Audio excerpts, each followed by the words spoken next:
Sinceramente non so nemmeno da dove cominciare. Cioè, in realtà sì. Dal fatto che per troppo tempo mi sono sentita come se essere insicura fosse la mia normalità. Come se fosse parte di me quella di essere un po' timida, circa timida, comunque essere sempre dubbiosa, avere mille domande, mille dubbi, non essere mai convinta al 100%. Con il tempo mi sono resa conto che quell'insicurezza mi fa soltanto perdere cose e non mi dà abbastanza coraggio per scoprire me stessa, per capire che cosa voglio, chi sono, perché quando agisci per paura di essere giudicato, per paura di non piacere agli altri, perdi sempre un pezzo di te e perdi sempre delle opportunità. E la cosa peggiore è che pensavo di fare questo per proteggermi. Cioè mi proteggo, mi faccio mille dubbi, mille domande, mille pippe mentali, perché magari così ragiono meglio su una situazione, non mi capita più, oppure prendo la decisione più giusta. E non sto dicendo in nessun modo che chi è insicuro sia un fallito, lungi da me dire una cosa del genere, soprattutto perché lo sono per la maggior parte delle volte, ma vivere perennemente sotto lo sguardo degli altri, pensando sempre al giudizio degli altri, ti logora. Ti fa sentire in trappola, ma è una trappola che ti sei creato tu e il guardiano di quella trappola sei tu. Mi viene in mente quando avevo mille insicurezze sul mio corpo e ne ho ancora tantissime ed è ancora un problema, però avevo mille insicurezze, non mi mettevo in costume, non volevo mostrarmi, mi dava fastidio se si vedevano un po' le gambe, che mi sono appena accorta di quanto mi sono ustionata, non so se si vede. E cercavo sempre di nascondere tutte le insicurezze, tutte le cose che non erano perfette di me perché non potevo mostrarle. Quindi il trucco, il correttore, e il capello, e le unghie. E devo essere perfetta, devo essere precisa perché se gli altri mi giudicano, gli altri guardano, mi vedono, dicono questa da dove esce. Cioè, tutte queste pappe mentali che poi alla fine ero l'unica che se ne interessava veramente. Comunque assurdo il posto dove sono in questo momento, Zakopane in Polonia. Adesso invece sono più felice di farmi le foto in costume, anche se ho i rotolini in più, anche se ho la ciccia molla delle braccia. Mi rendo conto che sono cose normali, sono cose di vita comune, sono cose che tutti quanti prima o poi dovranno affrontare o hanno già affrontato e non è che non mi tocchi, perché anch'io ho quei momenti molto frequenti in cui mi guardo allo specchio e mi giudico, mi dico, però potrei essere più magra qua, potrei essere più qua, vorrei essere più tonica, più... Però non mi definiscono, non mi sento più logorare da questo pensiero, perché mi sono resa conto che tutti quanti ci portiamo dietro qualcosa che vorremmo nascondere, che sia la pelle con i brufoli, con l'acne, la calvizie che sta già iniziando, che siano i capelli bianchi, che sia il fisico non perfetto, che siano tatuaggi che non ti piacciono più, che sia qualsiasi cosa dal punto di vista fisico e non solo, perché possiamo anche parlare del passato, tanti magari hanno avuto uso di droghe, di stupefacenti, di alcol e se ne pentono adesso, sono comunque bagagli che ci portiamo dietro che tutti quanti abbiamo e sono queste le cose che ci rendono umani e non dovrebbero farci vergognare, dovrebbe anzi essere un motivo di connessione. Ok, questo, cioè, detta così sembra un po' modalità guru del tipo siamo tutti perfetti nelle nostre imperfezioni. No, alcuni fanno veramente schifo, cioè alcuni devono veramente cambiare, devono migliorare loro stessi e pensare di fare qualcosa per il loro futuro, però sono convinta che sono comunque piccoli passaggi che ci definiscono come umani.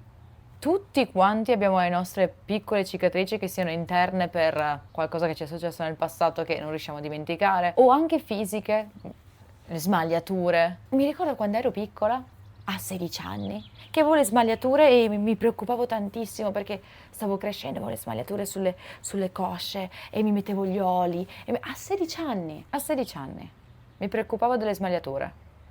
E adesso che ne ho 30 di anni, mi rendo conto di quanto fossi stupida. Invece mi rendo conto di quanto avrei dovuto godermi il mio corpo. Ma chi è che l'ha deciso che dobbiamo sempre essere perfetti, composti, lisci, senza neanche un pelo, con le unghie perfette, senza neanche una cicatrice? Nell'ultimo periodo, soprattutto, ho passato tanto tempo a chiedermi: mi merito tutto questo? ma sto facendo abbastanza, ma sono abbastanza. Non è che magari sto esagerando nei confronti di questa persona, magari sto disturbando, magari do fastidio, magari sto dando troppo, troppo poco, magari non sto dando abbastanza. E questo era dovuto tanto da una relazione che mi ha distrutta. Mi ha fatto mettere in gioco tantissime cose di me, tantissime cose in cui credevo di me, tantissimi valori che pensavo di aver già definito di me stessa e no, distrutto tutto e ho dovuto mettere tutto quanto sottosopra.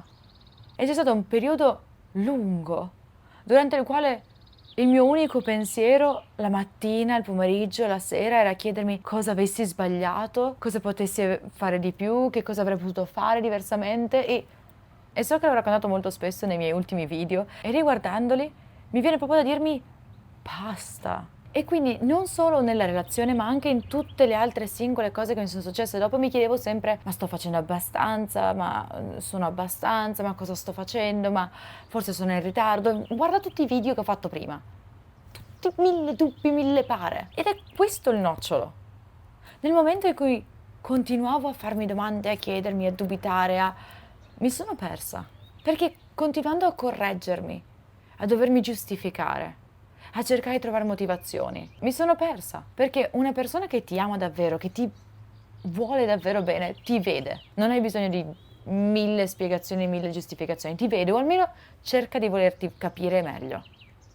E non sei tu che devi rincorrerlo. L'insicurezza invece ti fa credere che non vali, che quindi devi spiegarti, che quindi devi dare una motivazione, che se non ti rendi digeribile sei sbagliata. Se non ti adegui, se non migliori certe cose di te stessa, rimarrai da sola. Ed è una trappola, perché più continui a spiegarti, più continui a cercare di giustificarti, più ti allontani da chi sei tu.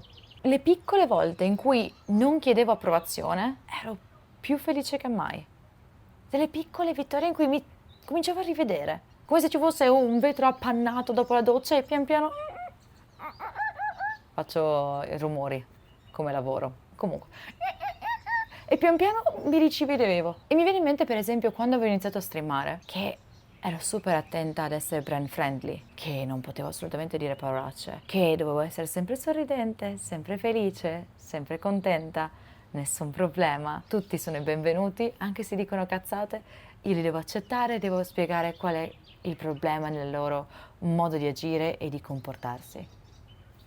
Perché continuavo a pensare che dovevo piacere a tutti. Se ci ripenso adesso, non crescevo con i numeri su Twitch, non crescevo su Instagram, non mi contattavano i brand. Quando invece mi sono detta, sai che non ho voglia, mi sono rotta, non ho voglia di mostrare ancora una volta una maschera, mostrarmi per chi non sono. Qualcuno in chat dice una cosa sbagliata?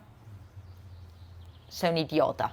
Mi sveglio la mattina e voglio iniziare la live appena svegliata. La inizio con la faccia ancora gonfia e con il segno del cuscino di lato. E lì sono arrivati i risultati. Lì ho cominciato a crescere su Twitch, a crescere sui social media, ad avere una community molto più forte, ad essere contattata dai brand per fare le collaborazioni. E ho capito che l'insicurezza non si batte soltanto con i pensieri, le riflessioni, ma tanto anche con le azioni. E negli ultimi mesi, ogni volta che dicevo di no a un brand che non mi rispecchiava, ogni volta che rispondevo a qualcuno che mi trattava male, ogni volta che un flirt mi faceva sentire piccola, io mi sono imposta e ho fatto sentire la mia voce. E ogni volta sentivo crescere dentro di me una piccola vocina che mi dava un po' più di forza. E non era coraggio, perché, ok, sì, ci è voluto coraggio magari a dire a quella persona che continuava a trattarmi male, a dire no, non più, basta, questo è il limite, d'ora in poi non mi parli più in questo modo. Non è tanto coraggio, ma era più allineamento. E quando vivi in allineamento, anche se alcune cose attorno a te cambiano, anche se le cose attorno a te vacillano, tu sei stabile. Perché tu hai i tuoi valori e rimani fisso, presente per te stesso. Ho avuto dei periodi in cui cercavo semplicemente di anestetizzarmi. Fortunatamente non con droghe, non con cose irrimediabili, in realtà principalmente guardando il telefono e senza cervello, senza neanche un neurone. Non volevo più sentire nulla, non volevo sentire gioia, dolore, tristezza, nulla. e mi sembrava che stessi sopravvivendo, continuavo a dirmi appunto sto sopravvivendo, sto facendo questo perché sto cercando di andare avanti, sto sopravvivendo a queste giornate, sto galleggiando. Io sono convinta di essere morta un po' dentro in quel periodo. Quel fuoco che avevo dentro di fare cose, di investire il mio tempo in progetti, di fare mille cose, è andato a sparire nel giro di qualche mese. Ecco, se ti ritrovi in quella situazione, sappi che non sei rotto. Probabilmente è il tuo corpo in quel momento che ti sta mettendo in modalità sopravvivenza per riuscire ad affrontare quelle giornate, per poi trovare un giorno in cui sei effettivamente forte e riesci ad affrontarle. Ma finché non provi a metterti un po' in gioco, a uscire da questa fase di anestetizzazione, non riuscirai mai veramente a provarci. E non è facile. E non è veloce e non è immediato, anzi è lento e doloroso ed è semplicemente tornare a sentire qualcosa, provare a sentire qualcosa, che sia anche la tristezza, perché anche da quella poi riesci a crescere. Ed è tornare a scegliere quello che vuoi, quello che desideri, quello che vuoi vedere nel tuo futuro. E questo vale per tutto, per le relazioni amorose, per le amicizie, per il lavoro, per il tuo futuro, per le opportunità. Ti offrono qualcosa che ti fa sentire piccola? Rifiuta. Anche se fa paura, anche se pensi che stai perdendo un'occasione, perché ogni volta che dici di sì a qualcosa, quella cosa poi ti rispecchia e diventa te. Non so se ha senso, non so se si riesce a capire quello che intendo.